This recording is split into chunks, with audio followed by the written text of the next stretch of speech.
Olá, aqui é o pastor Valdir Veiga e esse é o canal Gotas de Conhecimento. Hoje nós estamos no episódio 35 da série de mensagens Conhecendo a Bíblia e nós vamos falar do livro de Gênesis. Fique aqui até o final desse vídeo porque tem bastante coisa interessante. Depois da vinheta.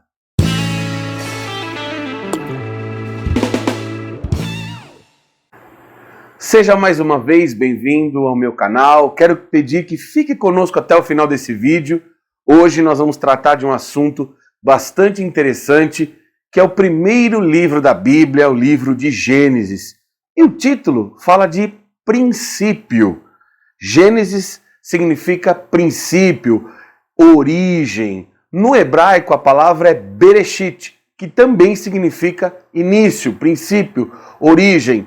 O termo Gênesis vem da Septuaginta. A Septuaginta é a versão dos 70, é a tradução do Antigo Testamento do hebraico para o grego por 70 ou 72 eruditos, por isso que é Septuaginta. Septo vem de 70. Isso nós aprendemos nos primeiros episódios aqui da série de mensagens Conhecendo a Bíblia. Está lá entre os episódios 1, 2 e 3. Então, volta lá e acompanha toda a série de mensagens. Hoje nós estamos no episódio 35 e nós estamos iniciando aqui a série do Antigo Testamento. Já vimos todo o Novo Testamento e estamos aqui na série O Pentateuco, falando do primeiro livro da Bíblia, que é Gênesis. Quem escreveu o Pentateuco, então, obviamente, quem escreveu Gênesis foi Moisés. Essa data aqui não é a data em que o livro foi escrito, é o período de abrangência. Então Gênesis vai pegar um período da história ali de 4004 a.C. a 1689. Um período aí superior a 2000 anos de história narrado no livro de Gênesis. A palavra-chave não podia ser diferente, começo. E o verso-chave, no princípio, criou Deus os céus e a terra. Gênesis 1, 1. No hebraico é Bereshit barak Elohim et hashamayim ve'et haaretz. Aqui está o texto em hebraico e aqui é a transliteração. A transliteração é a forma que se fala. A leitura no hebraico é feita da direita para a esquerda. Então, Bereshit barak Elohim et hashamayim ve'et haaretz. Então esse é o verso-chave da Bíblia. No princípio Deus criou os céus e a terra. Criou este bará, é criar aqui, bará, é criar do nada. Não é criar a partir de uma matéria-prima. Não, este bará é criar do nada. O tema é o começo de todas as grandes doutrinas referentes a Deus, ao homem e à salvação. Fazendo um breve resumo do livro de Gênesis, nós vamos identificar o início do mundo, lá em Gênesis 1, de 1 a 25, o início da raça humana, Gênesis 1, 26, até o capítulo 2, versículo 25, o início do pecado, capítulo 3, versículos 1 a 7, o início da promessa de redenção, capítulo 3, versículos 8 a 24, e o início da vida familiar a partir do capítulo 4, versículo 1 e 15. Início da civilização humana, capítulo 4, versículo 16 até capítulo 9, versículos 1 a 29. Início das nações do mundo, capítulo 10 e verso 11. E início da nação de Israel, do capítulo 12 a 50. Se nós formos observarmos no livro de Gênesis, a partir do capítulo 1 e 2, narra a história da criação. O capítulo 1, a criação de uma forma geral, e o capítulo 2, a criação do homem especificamente. No capítulo 3, nós vamos ter a narrativa da queda do homem, do pecado, depois o dilúvio, depois a Torre de Babel, e a partir do capítulo 12 de Gênesis até o capítulo 50, são os patriarcas, desde Abraão, Isaac, Jacó, até José. Apesar que alguns estudiosos incluem Jó nessa lista de patriarcas, mas a linha mais ortodoxa vai ali de Abraão até José. Capítulo 12, que é a chamada de Abraão, até o capítulo 50, que narra ali o final da vida ali de José. Alguns nomes de destaque no Gênesis.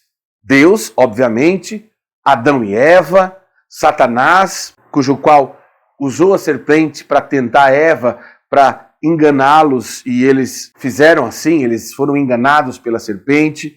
Noé, o grande construtor da arca. Abraão, que é o primeiro patriarca.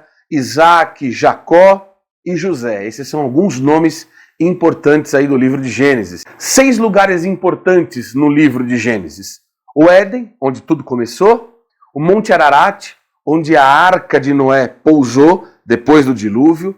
Babel, onde eles construíram aquela grande torre e depois a torre conhecida como Torre de Babel. Babel, na verdade, era uma região e o que eles construíram foram um zigurate, que era um monumento que era sempre feito em homenagem a algum deus pagão. E aquele gurate estava tentando chegar até Deus e Deus vem e faz ali a confusão das línguas. Ur dos Caldeus, que é a terra de Abraão. Canaã, que é a terra prometida. E Egito, onde José governa ali até o final da sua vida e recebe os seus familiares lá no Egito. Quando os hebreus chegaram no Egito, eram 72 homens, mulheres, crianças, a família de José. Todos os hebreus, quando chegaram no Egito, que foram viver ali com José, eram 72 hebreus. Gênesis apresenta Jesus como nosso Deus Criador. Como eu falei, apesar de nós contarmos aí 4 patriarcas, alguns eruditos estudiosos, eles colocam Jó como o 5º patriarca. Então nós temos Abraão, Isaac, Jacó e José e Jó. Olha que coisa interessante, fazendo um panorama nos 5 primeiros livros da Bíblia, o Pentateuco. Em Gênesis, o mundo foi feito. Em Êxodo, se narra a marcha de Israel pela libertação do Egito. Em Levítico, contém a lei.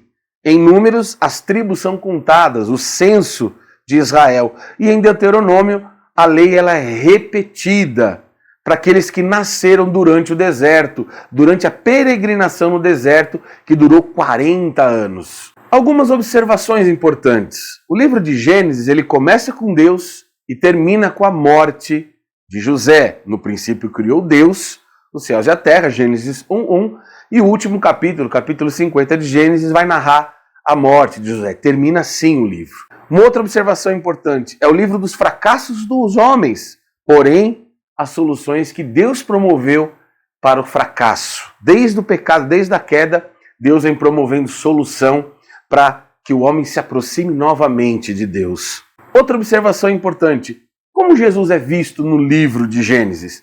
Se nós formos lá em Gênesis capítulo 3, versículo 15, a semente da mulher que está escrito ali é Jesus. É a primeira profecia messiânica da Bíblia. Muitos acham que a profecia relativa ao Messias, ela está apenas nos livros proféticos do Antigo Testamento. Mas não, a primeira referência de Jesus está lá em Gênesis capítulo 3 e versículo 15.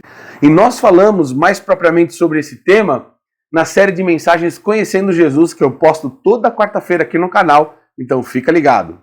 Uma outra questão, uma outra observação importante, teológica, Gênesis, o livro de Gênesis e o livro de Apocalipse são os livros mais atacados por Satanás. No caso do livro de Gênesis, Satanás ele vai usar os críticos modernos para fazer com que todos desacreditem naquilo que está escrito. Aquela questão da criação, a questão de Deus ali se relacionando com Adão, com Eva, a serpente, a árvore, Caim, Abel, Noé, todas aquelas histórias que parecem mirabolantes, Satanás usa os críticos modernos para tentar ludibriar e desacreditar o livro de Gênesis. Já em Apocalipse, a estratégia é outra. Ele tenta fazer com que todos desacreditem, afirmando o seguinte, que é um livro extremamente misterioso. É claro que o livro do Apocalipse é um livro de linguagem figurativa, por isso a dificuldade na interpretação. Então o inimigo usa dessa estratégia para que as pessoas não leiam, não se interessem por esse livro, não estudem esse livro. Mas fique tranquilo, eu tenho uma novidade aqui para você que eu venho anunciando no canal e muito em breve eu vou lançar aqui no canal, que é a série de mensagens Conhecendo o Apocalipse. Então nós vamos abordar um tema bastante relevante que é a escatologia bíblica. É uma série dedicada a esse livro, então acompanhe aqui o canal que eu vou desmistificar o livro do Apocalipse. Tá certo? Espero que você tenha gostado desse episódio. já quero pedir mais uma vez, se inscreva no canal, ative o sininho de notificações. Ficou até aqui, até o final desse vídeo? Dá o like para fortalecer o canal, compartilhe esse conteúdo com seus amigos, em suas redes sociais, para que o alcance desse vídeo chegue a mais pessoas, para que mais pessoas se inscrevam, dê um like e esse vídeo fique mais relevante e o canal fique mais relevante. É um conteúdo extremamente importante e riquíssimo que é a Palavra de Deus. Nós temos aqui episódios incríveis acerca da Bíblia, de Jesus, do Espírito Santo e logo de escatologia bíblica. Então, dá essa força, dá essa moral aqui para o canal, tá certo? Deus abençoe a sua vida. Até o próximo episódio.